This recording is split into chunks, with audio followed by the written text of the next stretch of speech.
This is Fam Electric Ghost, and we're live on the air with Lachandra La Baker. Well, you have a lot in the middle, but um, so you're a workforce optimization strategist, speaker, and author of Your Own Biggest Cheerleader. And Yes. welcome to the Fam Electric Ghost podcast. How you doing? Thank you. I'm so grateful to be here. Thank you. I'm doing wonderfully well. How are you doing today? I'm doing fine. We've been on the air since 2016. We've done over 1,300 interviews, and live interviewing is our jam. So we're actually live. I love it.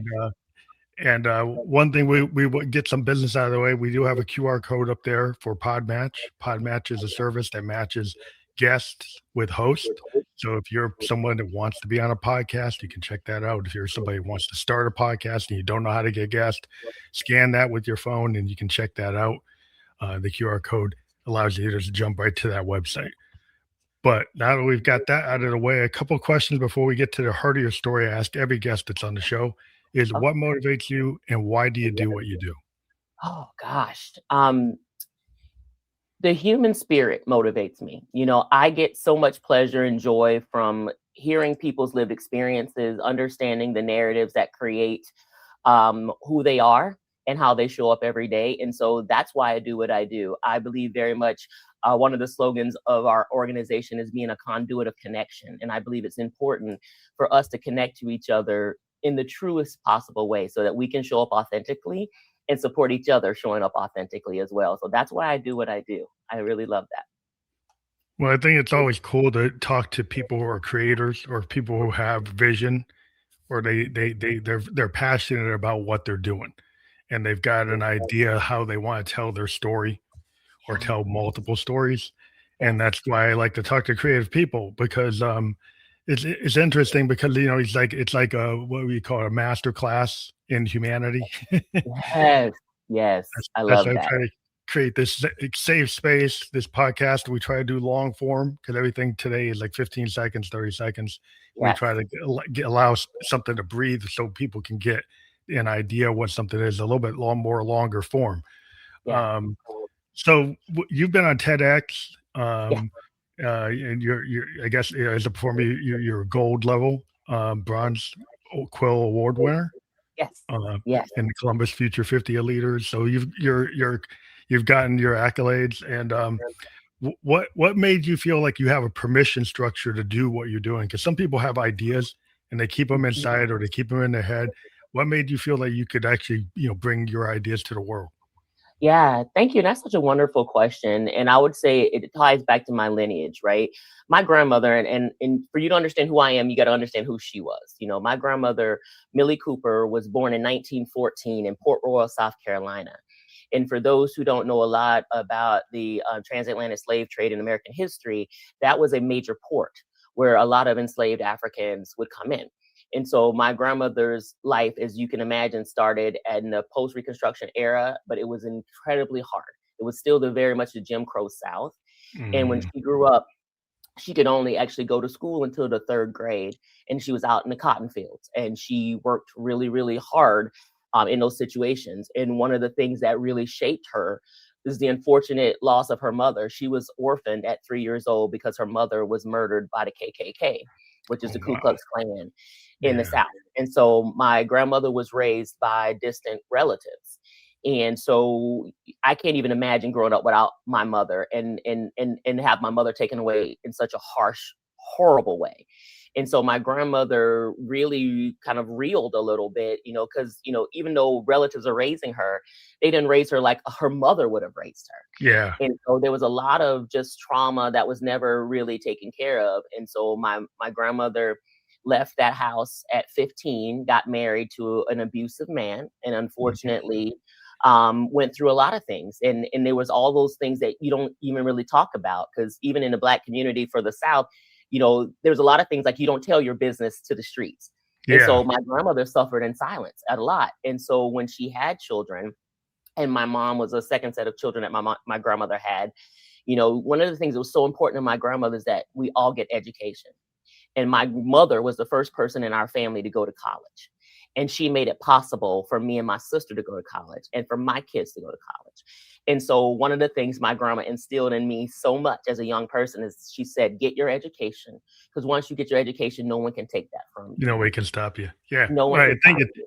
but it's like, a lot of times, like the culture, people suppress things. They think you got to suck it up, especially the older generations. Yeah. It's kind of like that. You don't tell your business, like you said, to the streets.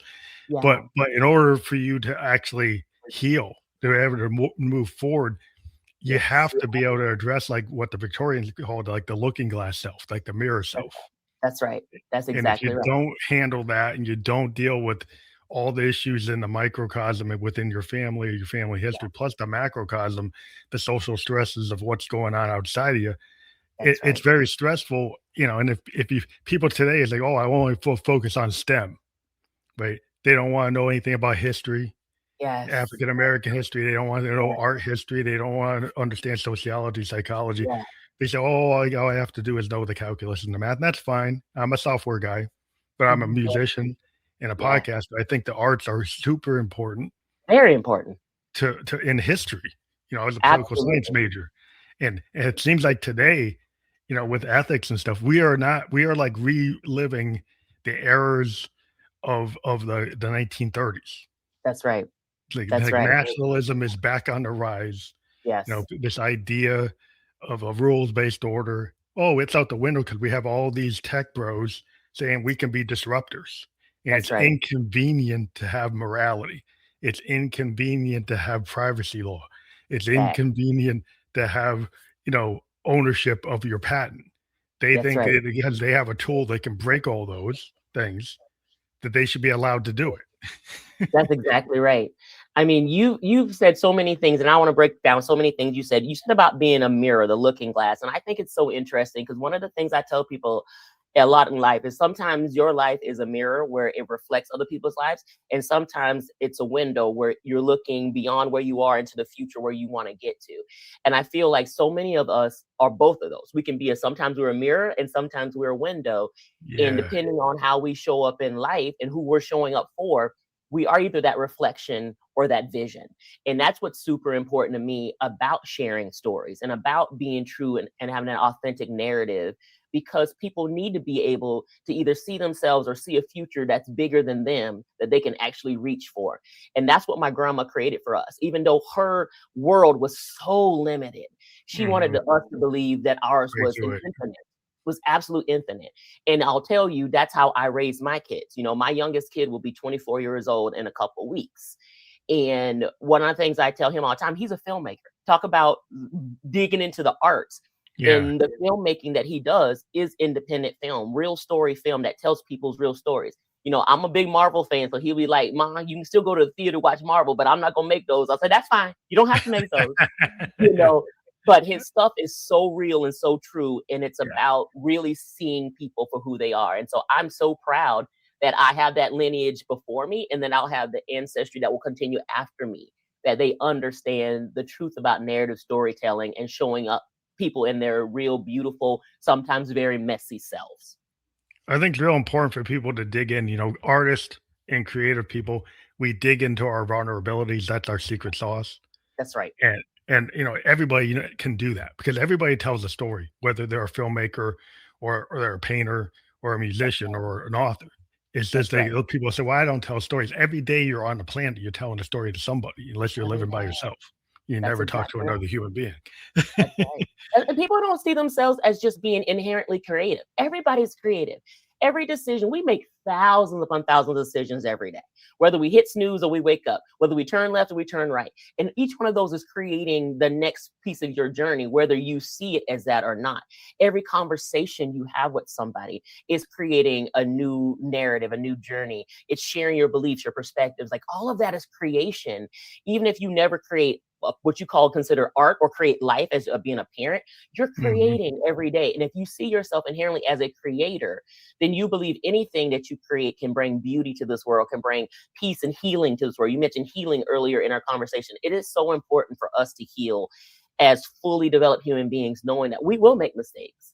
And that's part of, even when I think when you show up authentically, whether you're showing up at work, showing up for your family, showing up in your community, however you're showing up, you being able to authentically bring your best self to the work, to the idea, to the experience is so incredibly important. And that's what I fight for every day, to give people that belief in that I'm okay just as I am, but I can also be growing. And the two can be at the same, very much at the same time. You don't have to choose one or the other. You can live Yeah. authentically in both of those spaces.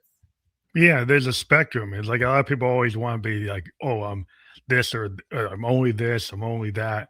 And Right. really, like, every artist I was talking to an artist yesterday, a musician, but they were a painter, they Yes. were a writer, and they Yeah. did do some film, but like their primary thing is, or they're a musician. But everybody wears multiple hats, and then we're kind of told to make choices. We're told to be in a box. That's right. And That's it's right. like your book, Your Own Biggest Cheerleader, is like you have to love yourself. You have to promote yourself before you can promote anybody else. That's right. That's exactly right. And you have to understand yourself and love yourself, the good, bad, or the indifferent. I tell people all the time, it's like, it's not that I don't know all the things, because I'm a very idiosyncratic person, right? My Mhm. kids sometimes do roast me. That one of my last birthdays, they roasted me about all the crazy, quirky stuff that I do. And it made me laugh so hard because I said, thank you for actually seeing me, because I'm quirky. I'm a Yeah. quirky person. I have weird taste that people be like, what?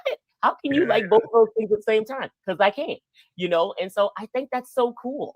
I love that my brain is neurodiverse. Yeah, I have ADHD neurodivergent. plus bipolar 2, and I'm working through that every single day. And sometimes I make myself laugh, and sometimes I annoy the crap out of myself. And I'm like, but I love me, 100% of me, because I'm unique. Well, the thing is like, the world, a lot of business leaders say they want creative people, Yes, and then they go put them in a box. that's And right. they don't realize like the neurodivergent person might not be able to work within the box. Maybe That's they don't exactly work like in an office. They can't work within that cubicle, that's but right. then they want that creative person that can't really live that way to somehow conform to a micromanager. And Exactly. that's never going to work. And it's like, and then they tell you like, oh, they want it, but then they don't really want it, because to me, actions speak louder than words. If you tell me you want it, but then everything you do doesn't allow it, That's right. then you don't want That's it. right. That's right. It's the antithesis of what you're saying. And something I believe in, and one of my good girlfriends and I, we talk about this a lot, is around co-creation of the experience that you want. And I think a lot of workplaces don't even think about that. They think, oh, we got to have all this buttoned up and done, and we tell people what to do, and they just come in and they exist in this environment. When I'm like, actually, that's not it at all. What you want to do is co-create the environment. Obviously, as a business, you grow to make money, right? You grow to get customers, you grow to deliver a product and service that you think the world needs to benefit from. But you're also inviting people in to be a part of that process. Those people with, again, the lived experience, the different belief systems, the different value systems. And you're asking them to believe in the thing that you want them to believe in, but you also have to believe in them. So there has to be a co creation in that experience where you just think, I'm the boss, so I just know everything. There's no way you can possibly know Yeah, everything. yeah, Your perspective is limited on what you lived. So the best way to have the best, most well-rounded, robust, experience is to bring other people in to help co-create what that looks like. And people don't do that nearly enough. They think they have to have all the answers, and oftentimes the answers they have are wrong. yeah. Because I worked in corporate America for a long time, and now I'm working with a smaller kind of startup mentality, and I like it a lot better because I can wear a lot of hats, Yes. and I'm allowed to kind of do whatever is needed, and I can be whatever I want to be. And Yes. and you can be passionate, and you can work toward this goal, but I'm respected. It's like when you're in a fusion jazz band. If the drummer Yes. goes off, the rest of the players respect that. The saxophone Right. player goes off, but then they come back and they might go back to the melody, but then they go off and do a little discordance and they come back. But everybody is appreciated for what they can do. And there's no Absolutely. real one guy. Even Miles Davis is like, he's got Herbie Hancock, he's got Coltrane, he's got all these guys, all these brilliant people around him. It's like he's not just the only one. That's And right. he's letting everybody kind of like, you let the bass player play the bass, right? Like you might have had Right. an idea, but if he wants to go somewhere else, you're not a Yes. bass player, you're a sax player, right? So maybe you came Exactly. up with an idea, but he's actually better at it because that's what he knows how to do. And I Yes. feel sometimes these executives come in and they act like, they act like it's like, oh, I'm like Edison. I'm like Tesla, Nikola. It's like, and they've got all these people they never credit. And Right. and they take and everybody thinks they're like, oh, this one man is the most important person in the whole world, and all these engineers and architects are the ones that actually did it. Yes. You don't even know who they are. And you don't even know who they are. And what you just said is so powerful, because it's something that I personally experienced in that corporate space, and I'm trying to actively help people not do. I worked for 3 bosses in a row, which is so fascinating because it's a pattern, right? So I'm always looking for patterns. I don't think one-offs are always a thing, but I look for a pattern. And when we first started working together, we were all peers. And so as we were all successful together, we were growing together and it was great. But when there's a dynamic of the power shifted and they became my supervisors, then my success looked like showing up their inadequacies. And so at that point, then the ego was, oh, you can't be better than me. I have to shine above you. And it became this thing where it became contentious. And instead of them saying, I got a great team and this person is smarter than me and better than me on this thing, they started trying to sabotage. Yeah, I hate that. And it destroyed the whole team. And I was like, why are we doing this? Why can't we be in collaboration with each other? We don't have to be in competition with each other. It's like you just said, Miles Davis, hands down, probably one of the best jazz musicians ever, but he knew that he could collaborate. And I remember a funny story about Herbie Hancock talking about, playing the wrong note sometimes and was feeling like he messed up, and then Miles just flowed with it. And I'm like, that's what I think is the mark of a true leader, is like, you're not trying to control people. You're trying to help them get to that best possible version of themselves. And that might mean you just moving out of the way, right? To get them to do that. And so I love that actual story that you brought in, because it means so much to me when you think about what true leadership is. You don't have to be fearful. You don't have to let your ego do the talking. You can see somebody else shining and it doesn't dim your light at all. I think what happens is, if you're a really good leader, you know what you don't know. Right. And you allow your subject matter experts to shine, and you don't try to take over and micromanage. Right. I really think there's a lot of problems in the current structure of these disruptors. Yes. Right. These disruptors just think they can break things. That's right. And it might work sometimes. Right. But a lot of times it doesn't work. Right. Yeah. But they want to take the one time it worked and then run it to the ground.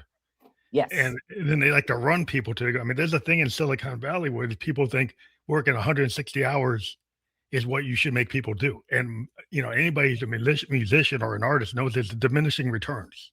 That's exactly right. Like if I'm in the studio and I do 100 takes, by the time I get to take 101, I'm probably wrecking the song. That's right. That's right. Because there's so many things to talk about that, man. Oh my goodness, you are hitting on so many things. Like my brain is going a mile a minute, because you've hit on so many things that I think are so important for us to bring up.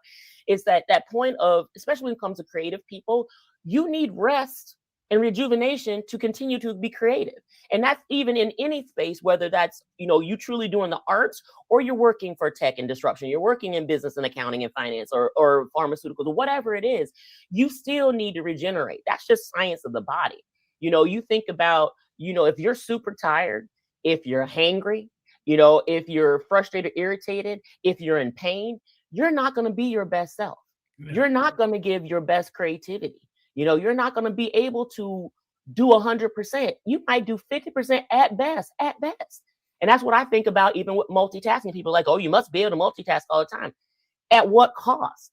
Yeah. You want me to do things at a level all the time? I mean, right. Yeah, you're doing everything at like 5%, and you did like, how many tasks to equal 100% of tasks. Wouldn't have been better if you actually did something at 95%. Exactly. And you actually got that, instead of doing all these things and then hitting them at 5, and then you have to go back and fix it.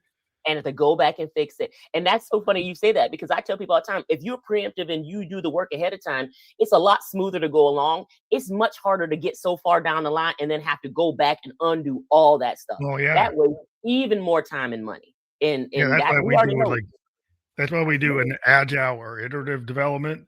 That's right. Well, we used to do this idea called waterfall. And waterfall, everything had to align. It's kind of what we used to do with mainframes, because I'm back. I'm from the 70s. I used to work on mainframes, but they required these like 100-page documents. Yep. Everything had to be right. If anything was wrong, it was wrecked. That's with iterative development, we can have no micro errors, and we iteratively fix them. That's That's like right. what you see on your cell phone every day. You see these updates happening Yes. because what we knew yesterday, we know something different today, That's and we exactly right. continually send updates because we fix it. And so Yes. it's like it's a living piece of software that continually updates with what we know and what Yes. we learn. And you can Yes. live like that, or you could choose not to live like Exactly. Well, that's exactly right. And it's so interesting. We're mixing tech and humanity because I think about this all the time.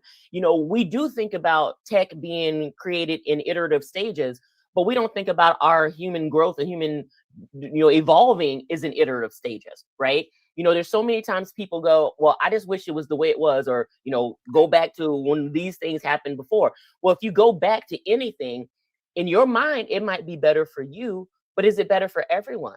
Yeah. I was teasing my mom the other day because I'll be 53 years old this year, and I'm very proud of that, very happy. I feel like a vintage wine, getting better with time. But one of the things I tell my mom, I was like, 40 years ago, yeah, the world felt better to me because I was 13 years old. I didn't have any bills. All I had to do was worry about my Saturday morning cartoons and my homework. Of course, the world was easier and better. But now, as a 53-year-old with children and a husband in the real world I'm working in, yeah, things are more difficult. So I have to act differently now at 53 than I did at 13. I certainly hope I'm a much different person. But I think a lot of time in a bigger sense of things, people don't look at that growth as, yeah, I'm not the same person I was. No, we're not the same organization we were. No, we're not the same country we were. We have to grow and iterate with where we are right now and stop trying to push everything to back where it Well, was. yeah, it's kind of like the MAGA because like then we get into this idea, but this idea of resentment and say, well, okay, going back to the 1700 Yeah. is that's a better look, right? Going back to Yeah. 1952, that's a Yeah. better look. Well, maybe Yeah. for this social group it is, Right. But but not for for everybody. not for everybody. And this whole the whole thing with I think they did a study one time in economics. I was reading something that the idea like this like racism and discrimination actually affects Mhm. GDP. And this Yes. like this economist went and checked it, right? And said the like it's costing you like billions of dollars in GDP, but you think Yeah. that it is actually not. You think that if That's you right. go and get rid of DEI, that your Right. GDP is going to go up. It Yeah. actually going down. It's the opposite. That's exactly right. But That's exactly right. if you have a filter and you just think, well, equity and inclusion that hurts me, Right. so that can't be good, right? Yes. So there's this frame that they're putting on this that somehow if I do well, that hurts this guy over across the street. Exactly. How does And it's a that false like? narrative. It's an absolute false narrative. I mean, I think at the end of the day, I told people, take the initials out, DEI. But let's talk about break down. What are you talking about? Diversity means differences, right? I tell people all the time, think about because I have twins and triplets in my family. They are both of sets they look identical, but they have distinct differences, right? Even their behaviors, personalities, they're different. So it doesn't matter if you share literally the same DNA and the same traits. There's going to be differences about you. So you're going to meet people in different places where they are and talk to them about who they are and their lived experiences. That's diversity. People are making it such a nasty word, but it's the same thing as if I have a 17-year-old who wants a car, and I have a 3-year-old who says it's not fair you gave your 17-year-old son a car when he didn't get a car. I'm like, baby, you don't even know how to drive. You're 3 years old. I'm not going to give you the same thing. That's equality. I'm going to give you equity. When you get 17, I'm going to Yeah, get you a car. But at 3, you got 14 years, baby. Hold on. Right. And so I think people just keep confusing those things like, oh, well, I need exactly the same thing that person got. No, you don't, because you're in a different place. You need what you need, and that's okay. But express your needs. Don't just be mad and saying you shouldn't have that because I don't have it. But do you actually need it? Right? Do yeah. you actually need it? Well, It the was the funny. thing that's crazy to me because I went to Bowdoin back in '86, Hmm. and this like this like Reagan guy came up to me and told me I was like, there's 30 kids out of like 1,400 kids in the school, 30 Hmm. African American kids, and Hmm. he came up to me out of nowhere and told me that 30 of us were preventing qualified, young Wow. Republicans from being there. He just Mm. walked up to me and told me that, and it's the same mindset I see going on today. It's like, and Yeah. I'm like, but what about the 100% set aside that, since 1774, that Bowdoin was always just all American. Right. Wasn't any of us. Maybe a Right. couple abolitionists got a couple guys in. Right. There were some, but Right. not a lot. Right. It's like, so like how are 30 of us hurting like the other 1,370? Right. That's exactly right. And to me, I'm so glad you brought that up because I think two things are at play there. Number one is entitlement, right? Like who is entitled to owning America? Who's entitled to owning jobs or land and those kind of things? And it's like, it's our birthright. Well, whose birthright? Because I was born in America as well, right? So if we say it's an American birthright, does that mean me too? But you say it's not me because I am of brown skin. Oh, I am of African American descent. But here's the funny part about that. I did my ancestry DNA. I did my 23 DNA, and I did my African DNA. I have both European and African Well, yeah, a ancestry. lot of And us, most yeah. people, I mean, I most mean, people who are here from yeah, the that's at what we have. It's transatlantic like slave I got a trade. German like slaveholder that gave me my name. They gave me my Exactly. last. So the thing that's interesting to me is like they don't seem to understand the strength of our economy. Like during COVID, they Hmm. looked at the American economy, and we were doing better than any other country. Yes, And when they started to look at the sociologists and economics people, it was like the diversity of all of our immigrants. that's right. Because a lot of our startups, a lot of Yeah, our businesses are started by immigrants, that's not right. natural born Americans. That's right. And the reason we're on the cutting edge in science and culture is all these immigrants. And Right. then we're being told that immigrants are the weakness when you do Yeah. any logical study, any Yeah. scientific study, any Yeah. sociological scientist, like a political scientist, a sociologist, anybody Yeah. who does the work can prove that that's true. Absolutely. But I Absolutely. guess that's woke. Right. Which again, it's such a ridiculous concept when you think about it. But for some reason, this irrationality is becoming the main zeitgeist of what we're doing right now in America. And I'll give you a great example what you're talking about as far as GDP and economy. I live in Columbus, Ohio right now. We are a hotbed. Just like shortly 30 minutes from us is Springfield, Ohio, which right now is a spotlight because we have a large population of Haitian refugees who Yeah. have been living there and honestly contributing to the overall wellness of the whole city, economically wise, children wise, building wise, all the things. And so now they're at risk of losing their temporary status of protection, being sent back to a country that many of them fled because of their lives. Now they Politicals, are yeah. being forced politically to go back that may end up losing their lives. They don't know people there.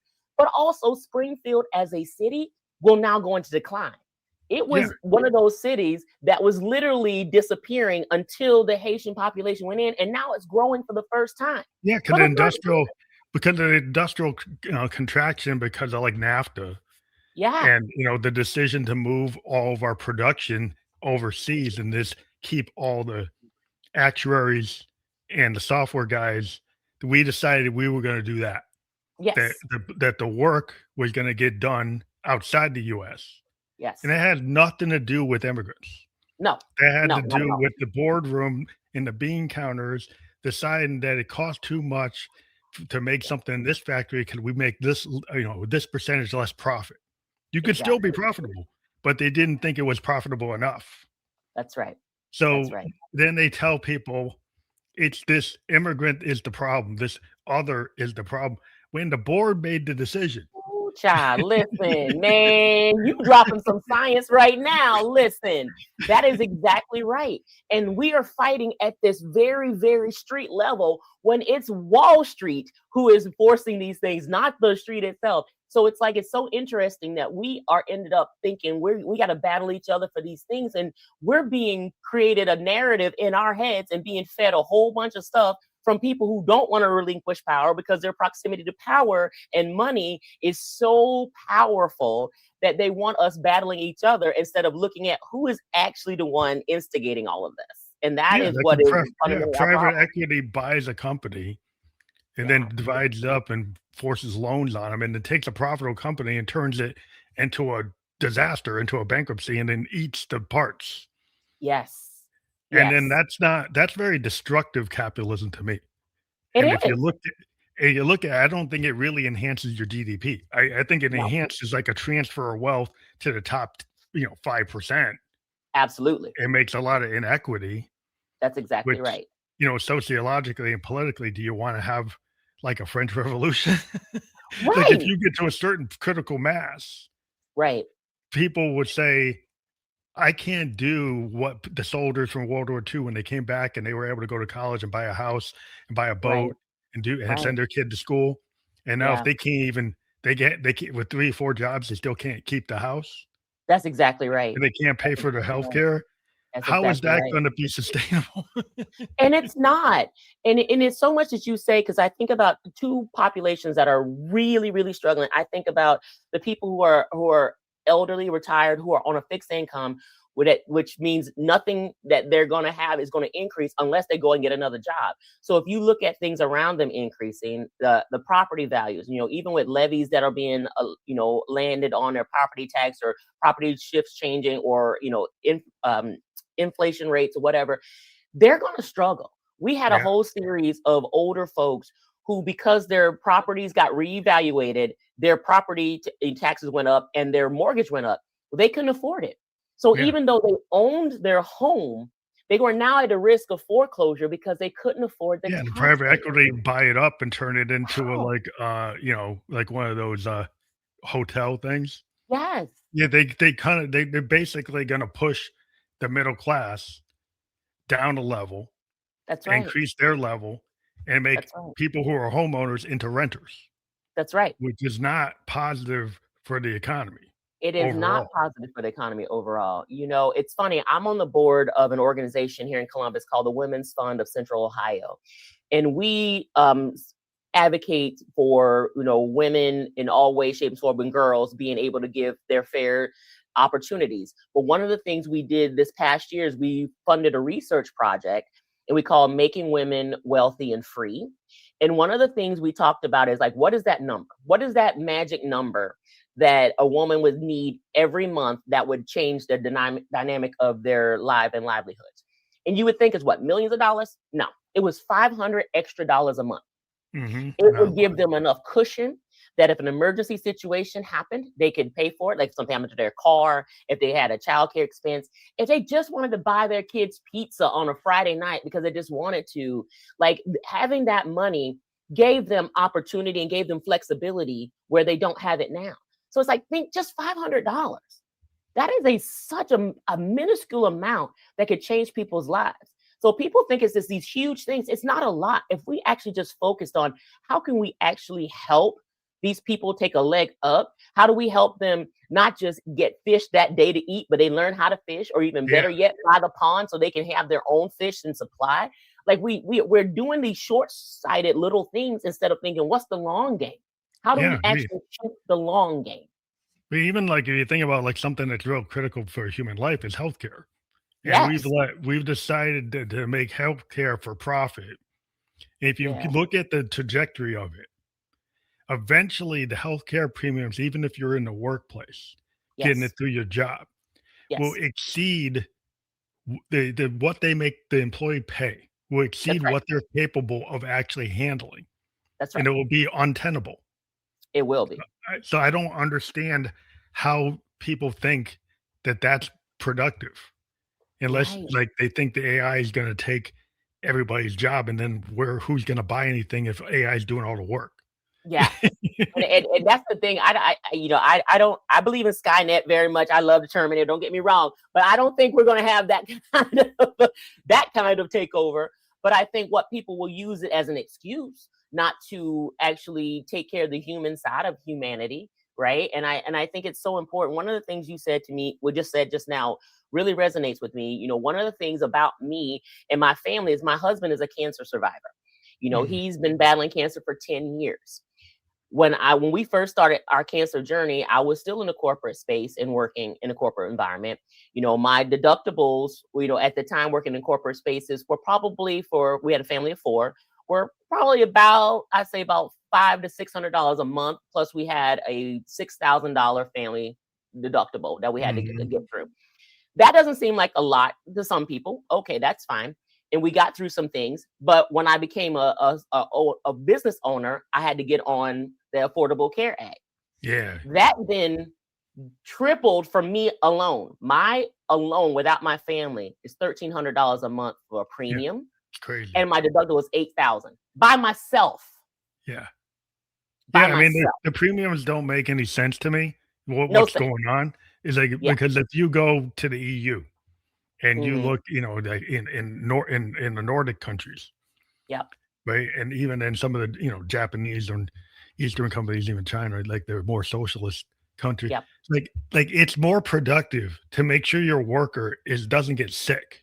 Yes. Than to have a system where it's like people don't seem to understand. If you have to pay 30% of your income or 40% of your income for healthcare, how can you put money into retirement? How can you put money to buy you know, education for your kids?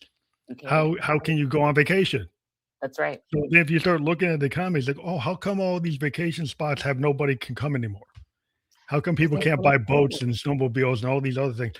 If all the money's going to one sector, that's right, then it's getting locked in that sector. That's exactly right. I'll give you a great, for example, you know, I have a young mentee that I've been working with. She recently lost her job. She's only 29. She'll be 30 later in this year. But she had to cash out her 401k for survival. Like she has had the hardest time. The job market here is so rough, and she's a, you know, African-American woman, and she's having a really hard time getting corporations to defy what they say is a DEI hire, which don't get started with that. And she's struggling. So now you're imagining her about to turn 30. Now she has to start all over again when it comes to retirement. But I understand, because she had to pay for what is life right now. She can't even think about 40 years in the future. She's like, right now, I got to survive. And so that's such an interesting concept that you're talking about, you know, with retirement and giving stuff back to the economy and having the bandwidth and flexibility to do that. A lot of people don't have that anymore. Yeah, I mean, they kind of, basically, if you think about in America, people haven't got a pay raise for like 30 years. That's right. For adjusted for inflation, except for the top end. That's right. So somehow, what's really crazy for me is like, how come all these people in the C-suite, all these like executive level, they're the ones that created all the wealth?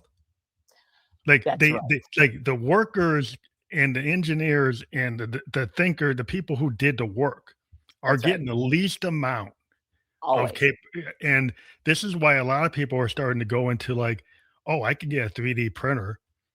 I can use this AI agent and I can make my own company and I can keep patent this thing and I get the money. And I'm not going to give my patent to this this big Dow Jones company, because if I give the patent to them, all the money goes to the top.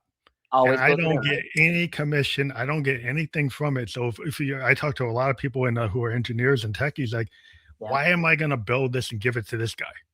That's exactly right. I'm going to go and create a collective and we're going to build it ourselves. That's exactly right. I love that you said that. I'm starting to see a lot more of the collectives coming together. You know, I myself have joined with several, you know, small solopreneurs and said, hey, we're much better together. And why don't we all go tackle this thing together? And so I agree with you. You know, these larger organizations are going to start losing all of their prime talent because they don't know how to treat people and they don't know how to share the wealth. And that's a part of it. You know, I worked for some pharmaceutical company once where, you know, our people who work in our distribution centers, they are the lifeblood of the organization, right? How they pick, pack, and ship and get things done on time to the right sources and the right clients is really important. But none of those people were a part of the profit sharing. You know, all of the only manager level and above got bonuses or management incentives on all of the work that those frontline people did. And you're talking about 90% of the people were working hard and didn't get a thing when the top 10% did. Yeah, that's why I love corporate America too, because I went to a smaller startup, because now I get better bonuses, I get better profit sharing. When I went to a smaller company, the smaller the company, the more equity you seem to get. The bigger the company, they like to talk, and they talk a good game. That's right. But when you look at it, it's like, look, show me the money. That's exactly right. I don't see the money. That's right. That the money, or even like you saying, like if I wrote this, then give me the patent or give me a profit share on the patent, right? Yeah, Don't give just me a say, oh, well, percentage. you developed it under my company. It's just going to be about my company. Give them something too. What's the incentive? That's like when you're talking about Marvel. Like there was a guy from Marvel, Todd McFarlane. He left. He was an artist. He was Hmm. doing Spider-Man. He redesigned Spider-Man. Created Venom and Carnage, and then he Hmm. couldn't get them to give him profit. So he went Nope. and created a whole new company called Image. And then Hmm. Image, all the creative writers get to own a percentage. They get to own the toys. They I get to love that. own the movie. They get the rights. I love So that. Image became this new company. And if you notice, most of the new characters are not being created from the big companies. They're Mm-mm. coming from like Dark Horse and Image because Yeah, they allowed the creators to own their stuff. And that's so so, beautiful. nobody wants to give a new character if they can't own a percentage of the toys and the profit and the Absolutely. merchandising. Why would you do it? Then why would you do it? Right? I mean, we see that all the time. And, and the arts are so good for showing us that, right? You go all the way back to the days of payola and these very restrictive record recording contracts. There was so much that happened that people went completely bankrupt with no ownership whatsoever because they got duped out of their creativity and out of their rights. And I Mhm. love the fact that in 2026, because we have so many very smart people in how to connect in different ways, you don't have to rely on that anymore. You don't have to wait for somebody to give you permission. You can start your own YouTube page today. You can do your own streaming today. You can create your own company with your collective today. And I think that democratizes being able to be a part of this capitalist, society without having all the restrictions. But then I still believe that people close to the power will still try to make sure that you're not exactly accelerating it at that part, because there's still some gatekeepers out Well, there, yeah, they're still right? gatekeeping. They're gatekeeping you like with the algorithms because Yes. they'll go talk to the people who own the algorithms. I won't mention them, but like what Yes. happens like if you're the small startup, you're Yeah, coming out from you don't get the weight of the big guy, and they make sure you don't get the weight. that's And right. you can play, and if you notice with the SEO and everything, it changes so much now Yeah, that you so might much. think that you got it, and then it shifts, and then you gotta do it again. And so That's it's right. they're doing that to keep the little guy out. That's right. They're doing that so you really don't get your to me, it's like to me, I've always felt like I was pointing out this yesterday on a podcast. People need a digital bill of rights. Yeah, They need I to have agree with some that. rules because we're living in a world, right, where everything Yep. was like, okay, if you wrote a book, there was a rule. There's Right. copyrights. You wrote a movie, there, the physical stuff, the Right. intellectual property. But once stuff went Right. digital, Yeah, a lot of these rules don't apply. that's right. And so people are able to kind of take advantage of this market space That's in right. the ether because we haven't been smart enough to go and say we need a new digital bill of rights that says if you're on Right. the net that somebody can't take my social security, they can't take my HIPAA, Right. they can't take my privacy, they can't take my patent, they can't just take it Right. because the tools let them take it. The That they tools do. today just let people take it. It's hard to get any accountability. That's right. And you're exactly right. And I think that it comes down to lobbying, right? It's the lobbyists, right? Because the politicians are not creating enough regulatory, legal abilities to protect the small guy. They're only protecting the big guys, right? And so that's why we don't have it, and we probably won't, because the profiteering from not having it is much richer for people who are politicians, not public servants, because there's a difference between those two things, and they care more about making the money and, again, keeping that proximity to power, so they don't want to let anybody else have the ability to do so. Yeah, because if you go to like Australia, you go to EU, you see that the privacy rules are way tighter. In some Absolutely. Nordic countries, people own their own image. That's right. They own their facial image. They own their voice. And if Yeah. somebody on the net uses it, they have to pay. And that's how it And should so be. and what we've been told, oh, that's anti-competitive for our advantage. It's like, no, no.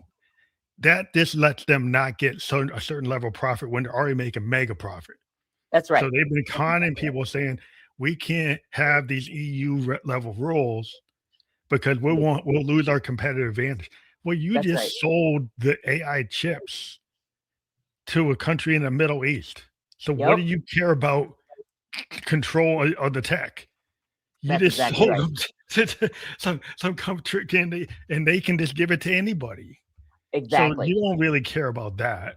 No, So people need to really, I don't know if people read enough. They don't read papers. They don't they like don't. do critical thought, but No. people need to not just get it from some influencer. That's right. They need to get informed and don't take it from this like Joe Blow in the square yelling at the top of their lungs.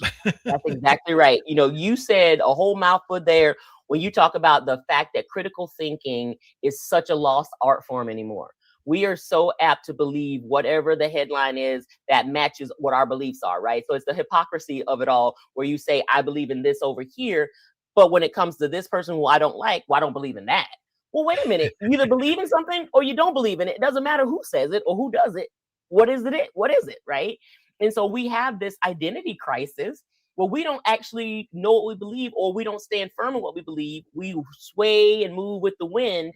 And that's part of the challenge. And that's It's why, very we are going to be at a deficit with how we think about workforce, how we think about economy and the shared wealth idea, because we can't get our bearings to say this is the line in the sand and we're not going to cross that line. What are well, your it's always values? interesting to me. It's like you get a worker that would have been in a union, then Hmm. aligning with the boss, thinking they're going to be the boss one day. Right. It's like so okay, you're a truck driver, you're in the Teamsters, you're aligning with a guy that's actually working with a guy that's going to make AI trucks, and then Right. you're not going to have a job. That's right. That's So, right. but you didn't think it out, That's right. You're and now voting you against your own now interest. you're now you're not driving a truck anymore. That's right. And it's so funny that I think that comes from some people believing we are single issue people, right? You say, oh, well, I hate 99% of the things that he does, but the one thing I agree with that. So I'm going to vote for the one thing. I was like, well, there's no one thing. There's me being a middle-aged Black woman from the South in America. I cannot be a one single issue person. I'm thinking about so many things, how I Yeah. show up, how I'm living my authentic self, how I'm, helping other people advocate for themselves. I can't think in one issue. So if I'm inviting people to share their narratives with me, sharing their experience with me, that means I have to also care about what they care about if I care about them as a person. So I can't be a single issue person. I got to think about how is this going to help the most people possible to open up and give them that freedom that I say that it is in our Constitution, right? Life, liberty, and the pursuit of happiness. Life and liberty. Liberty is freedom. Where do I get to do that? Where is my pursuit of happiness? I can't pursue my happiness if you're putting all the barriers and blocks in my way to pursue it. So how do we do this? How do we Yeah, actually live out the values of our country and what we say? it's very interesting. The people who talk about freedom are the people putting soldiers in the street. I mean, I mean, Because they always told us, oh, the UN's going to come in and take your guns away. right. But I think it's somebody else doing that. It is somebody else, and somebody else creating a narrative that you see things with your own eyes and you're being gaslit in front of the whole world. So it's like, yeah, I'm seeing these things, but yeah, why are we not doing something about those? So Yeah, yeah, it's a big deal. it's so fluid because Yes, they'll say it's almost like the parent that says, I'm alcoholic, but you should never take a drink.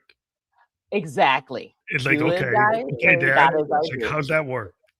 Right. That's It's like exactly right. because That's that seems to exactly be right. what's going on. Is but that's pretty clear. But then it's gotten to like a cultish thing. It's like Yes, Jonestown. Everybody's drinking the Kool-Aid. that's It's right. like the lemon's going off the cliff. It's like I thought you believed in individualism and like self-preservation, but doesn't look like It it. doesn't look like it. That's exactly right. And what you're saying is now affecting everything. It affects obviously the governmental things, but all of the business and the corporations, the economic impact of things, the people, how you're able to parent or have children or go to school or get an education. It's literally impacting everything. And then you wonder why we can't be further ahead than we are. Like, because we are literally putting barriers in our own way. Like we instead of us removing them, we just could put more and more. And you're like, this doesn't make sense. Yeah, because I mean, we're living in a world where alternative energy from a tech point of view, right? Yes, Solar has not been explored to the ultimate level that it could be, that's right? right. Solar can do a lot. It really A whole advanced lot. solar could almost replace everything we're doing with fossil fuel, but it's Absolutely. been like not allowed to happen. You That's know, right. geothermal wind energy in other places Yep. massively used. Yep. Fusion is on the Yep. edge of actually coming, and we Yep. still got people doubling down on fossil fuel, That's right. which That's is like, exactly right. why? And then when you look, well, there's a couple of people, maybe like 100 people, Yep. they're making all this money from that. And Right. then the benefit of, like, if you lower cost of energy with Yep. fusion combined with the other renewables, and Yeah. then energy becomes lower cost, then you can use that money for healthcare. You could use that money Right. for other things, for education. You could use things, and we could be advancing as a society at a higher level, like, That's right. like a Star Trek Federation level where everybody Yes. gets educated, everybody has Absolutely. healthcare, everybody can be whatever they want to be, Exactly. like in science fiction stories. That's You right. allow people to self-actualize. That's right. Why And not? share power, shared Yeah. power. And people have a power and authority over themselves. Imagine that. What a novel concept. Yeah, it's like there's a lot of tech that could be used to make things more democratic, the Absolutely. democratization, and we've seen Yes. that in some, like, in the music industry, like the DAW, the digital audio workstation, has allowed people to get out of the studio and the Yep. gate of the studio. Now people can just do that in their apartment in Bed-Stuy. You could have your Pro Tools and you could Yep. put something together and you could boom. You don't have to go to Olympic Studios. You don't have to go to Electric Lady. You Nope. don't have to go to those places. You could do it in your house. That's right. So That's right. that kind of tech can be across the board for everything. Absolutely. 100%. And give people a livelihood, life and livelihood, generational wealth building for everyone, right? And again, the ownership, I can't go back to that enough. You mentioned that even from the top of our conversation, people owning their own abilities, their own rights, their own results of the impact of their work. That is something that will create a ripple effect in such a positive way. It actually will increase more money into the economy, because when you have more to be able to spend and be able to share, the more better the entire community is because of it. So this whole idea that we have to hoard our wealth and not share is just beyond me. It's Yeah, right. beyond Because me. if you hoard all that wealth, like actual development of ideas Yeah, doesn't come from hoarding. it It does comes not. from investing in those ideas. But if you just hoard trillions of dollars and it's Yep. kept out of the system, Yep. and you just in a couple of people, those people aren't the bright lights that you think they are. They're They're absolutely not. hoarders. That they are. And They are. hoarders don't, if you're a hoarder at the microcosm level, if you see a guy that's got newspapers and all this stuff in this house and it's all full, it doesn't look good, does No, it does not. it? And it's cluttered, and it's like, how can you find anything? It'll take you more time to try to find something in a hoarder's house than if you had everything all stacked and organized in some way, right? So if you knew that, if I say, okay, Phantom, tell me where this is. If I don't know where it is and you have all this only you can tell me where it is, because Yeah, you know your system of categorizing. So I need to bring you in your perspective, and so I can learn. yeah. Otherwise, I won't know. I'll spend time spinning my wheels being like, I don't know where this is. They're just keeping everything. It's like you got some of these guys, they're hoarding patents, Yes. hoarding technologies, pushing Yep. things down. Yep. That is not what capitalism is supposed to be about. No, it's Capitalism is not. supposed to be an open marketplace, but when you say it's a controlled system, just like a socialist or communist system, That's we're right. we're being told it's one thing, but you uncover there's a lot of stuff that looks like this is like a controlled, managed economy. Absolutely. Why is It it? You absolutely is. tell me it's not, but it is.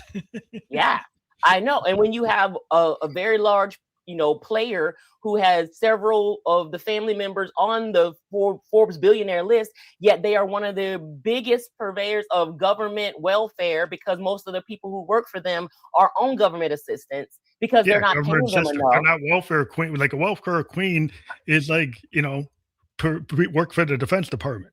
Right. I mean, there's some things. I mean, this is what we're talking about. And so people got to get really real with where we are and stop pretending like we're not seeing what we're seeing. We're seeing Yeah, it. I mean, I don't So think how are we somebody gonna be who's giving different? government cheese is hurting the economy compared to somebody who's building satellites and then destroying satellites and then taking. It's Correct. like, okay, I spent a couple $1 billion putting these satellites up. Now I'm going to take them all down and then take another set of taxpayer money to put another set up. That's right. It's like, Or I'm okay, sending out rockets that explode as soon as they come off the launch pad. That are billions of dollars. But you're yeah, it's worried like, about me and my $7 EBT card. What? yeah, it's like, can I bought some milk and some cheese and some crackers? Right. And that's like destroying America. Correct. Can I bought milk, cheese, and crackers? Like, make it make sense, but we're just talking rational and logical, but whatever. It's a rational thing. Like, isn't that what education is supposed to be about? Rational, thought. Exactly. That's exactly right. That's exactly right. I want to remind people of where I have a time crunch, but I would love to talk to you more. But we've got your we got a QR code up for your website. So if people scan that, if people go to your website, what do they find there? Yes, they'll find all of our services, what we do. We do a lot of workshops. We do leadership development classes. We're going to have some online classes that are going to come up later this year. And then you can also buy my book and listen to our podcast as well. Oh, great. Yeah, I want to put your book up again. People can check that out. Use the QR code, and that's your own biggest cheerleader, and check that out. We do encourage people to click on the links of the guests that are on the show. All the links here that you see are for your LinkedIn, and your website will be clickable. We've been on LinkedIn, YouTube, and we'll be on many more channels by the end of the day tomorrow. But thank you for being on the show. Oh my gosh, I love this conversation so much. Thank you for your insights and all that you do to help people's voices get out there. I appreciate you so much. Thank you. Have a great day. Thank you. You as well.